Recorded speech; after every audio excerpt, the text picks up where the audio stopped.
John Fredericks. Hey, Sue, Mitch, thank you. Good morning, folks. Welcome to Wednesday, the day we traditionally get over the hump, and we're getting a little bit of a respite, a reprieve from the wind, but it's coming back. It's going to be roaring back into town a little later on today, but enjoy this brief break.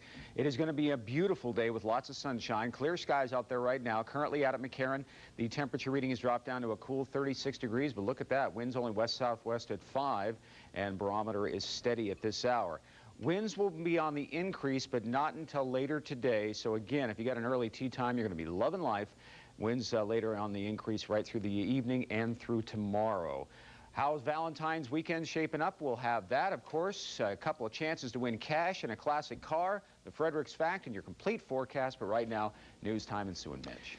Well, as many polls predicted, Massachusetts Senator John Kerry is a big winner again this morning. He won 2 more Democratic primaries in Virginia and Tennessee. That's right. Now word this morning that one of his fellow candidates, retired General Wesley Clark, is calling it quits. Clark is expected to formally announce he is dropping out of the race for the Democratic presidential nomination later today. Having only won one state so far, Clark has struggled to keep pace with the frontrunner, John Kerry. They're both good men. They both run good races. They're good Democrats. They're real patriots, and they've run great campaigns. Clark's decision narrows the Democratic field to 5. That's good news for North Carolina Senator John Edwards, who now hopes to gain some of Clark's supporters. So here's how the candidates stack up when it comes to the number of delegates they have accumulated so far. It takes more than 2,000 to get the party nomination. As of this morning, John Kerry has 502 delegates, Howard Dean 184, followed by John Edwards with 162. John Kerry will make a campaign stop here in Las Vegas Friday night for a rally at Valley High School. Then on Saturday, he plans to greet voters at Chaparral High School, the site of our state's caucus. Democrats, of course, not the only ones getting ready for the battle for the White House. Local Republicans are showing their support for President George Bush. Last night at the Frontier, a county meeting of precincts was held to get ready for the important re-election campaign. The gathering is the first in a series of meetings before the November election. Supporters took time out last night to sign up for the county GOP convention, which takes place on March 20th at Palace Station. Obviously, the Republican base, we're squarely behind President Bush. I think he's doing a great job. I think he's keeping us safe, which is one of the main things I look at. I think he's trying to eliminate the threat of terrorism. I think he's fighting that battle over in Iraq and where it should be fought instead of the streets of the United States. And local Republicans say they aren't too concerned about the recent momentum in the Democratic Party. They believe President Bush will be victorious come November. A local neighborhood is turned upside down as police call on the SWAT team to help them find a pair of armed robbers. It happened last night near Pecos in San Antonio. One of the men was found inside a home on Cartier. The other, a 15-year-old boy, was quickly tracked down after trying to run. Police say the two threatened to kill a woman if she did not hand over her jewelry. Both will be charged with use of a deadly weapon and conspiracy to commit robbery. An update on the story we told you about yesterday on Sunrise. Metro Police arrested 24-year-old Kajani Owens in connection with a homicide last month at an apartment complex on J Street. 22-year-old Brandon Crosby died as a result of the shooting. Officers got a tip on Owens' whereabouts Monday night and went door to door looking for him. Metro also arrested 22-year-old Marquette Tillman last month in connection with Crosby's death. He is spending the rest of his life in prison, but today the man convicted of killing his girlfriend will be back in court on different charges. You may recall back in December, Taiwan Allen allegedly attacked a Clark County prosecutor just moments after he was found guilty of killing Yoshama Clemens. This morning, he is expected to be arraigned on those charges. Allen is already serving a life sentence without the possibility of parole. A local woman is fighting for her life this morning after being involved in an accident on Tropicana near 215. The accident happened about 10:30 last night. NHP troopers say a car ran a red light, smashing into an SUV. That caused a small pickup to also crash into the SUV. The woman in the pickup is in critical condition. 3 other people are being treated at University Medical Center. Troopers say it doesn't appear any of the drivers was drinking. A reminder to be extra careful if you choose to drive and talk on your cell phone. A woman is dead this morning because of that. Police say she was talking on her cell phone when she crashed into a fence and landed in a ditch near 215 and Russell Road yesterday. She was not wearing a seatbelt. Distracted drivers are a serious problem in the valley. Talking on a cell phone or putting on makeup while driving, authorities tell us, is sometimes just as dangerous as driving drunk. She was killed looking for a thrill during a dangerous stunt known as car surfing.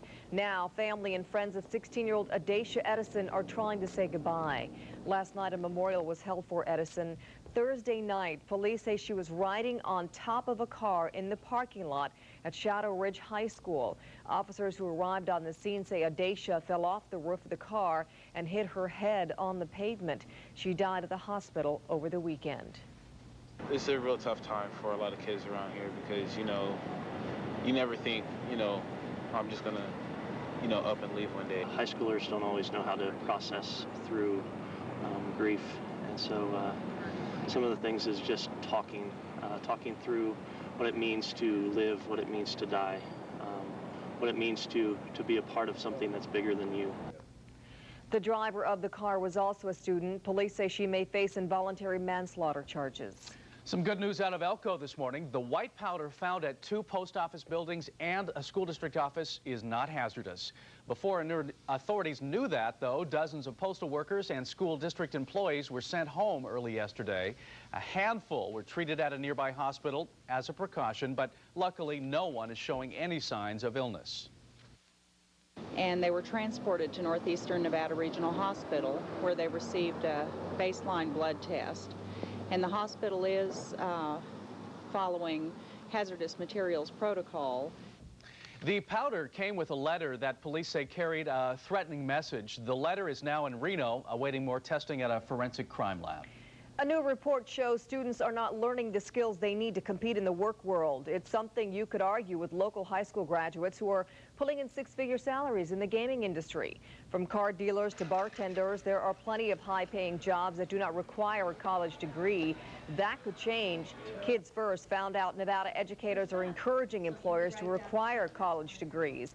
We also called testing officials and found proficiency exams could soon change to focus on skills employers say students lack. You can find the report and resources for parents on our website at kbbc.com. Anyone with children knows they are extremely loyal to their school, but now the latest talk of overcrowding and zone changes has several parents outraged. The Attendance Zone Advisory Commission met yesterday to review public input about upcoming zoning changes and to listen to concerned parents. 14 new schools, including 1 replacement school and 54 existing schools, are being discussed. Some parents say shuffling children does more harm than good. I want my child to be a part of the community that they've been zoned for. This district has set up these areas with schools, middle schools, elementary schools, and then they want to take certain parts to make a number correct for another school. I want my children to have continuity. The school board will have the final say on the zoning issues. Trustees will make that decision on March 2nd. If you're interested in looking at the proposed attendance zoning changes, head to our website at kbbc.com and click on Kids First. What happens in Vegas stays in Vegas, and starting today, people around the country will start seeing the next round of commercials that have made that phrase stick. Here's a look. I'm sorry, but I can't find your bags. When did you check them? Oh, a day? Day ago? And a half-ish. What room were you in?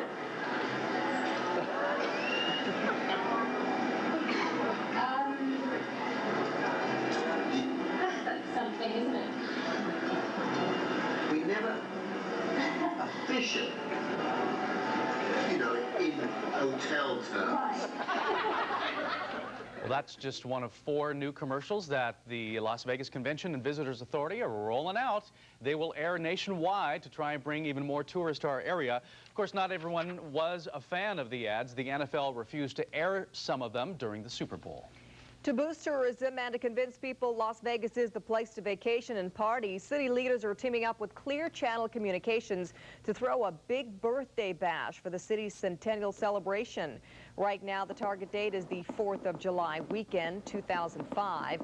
It'll be a made-for-TV event featuring city celebrities and performers helping to mark the city's birthday. Valley leaders say there will still be a ceremony on the real centennial, May 14th, 2005.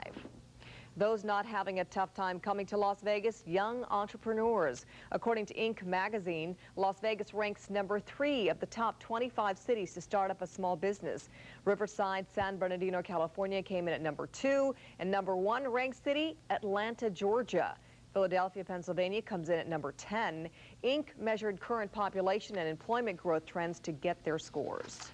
Well, those looking for a regular paycheck made a stop at the Texas station yesterday with resumes in hand. The winter job fair at the Hotel Casino gave locals the opportunity to look for a few new careers. Organizers say this was a good time to hold the job fair in light of the recent closings of the Castaways and Binion's Horseshoe casinos. People are walking in here with, some of them with looks of desperation on their faces. Others are walking in here because they need to change direction.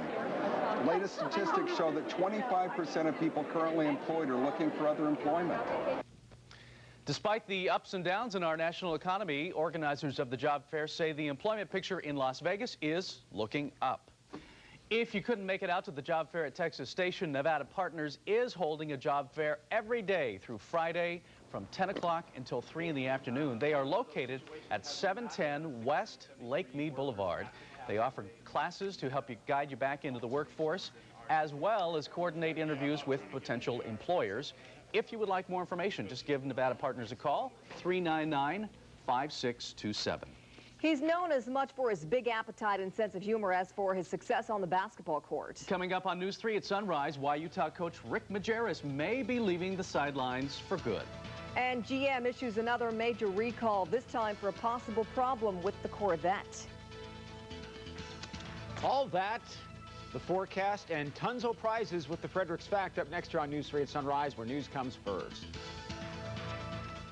It's a smile this local mother could only dream about until now. What would you like to see happen inside this mouth? See what $50,000 will buy her. I'm going to be pretty emotional when she's done with my mouth. Extreme Makeover, Helpline 3 and 4. You're watching News 3 at sunrise, Southern Nevada's most watched morning news program.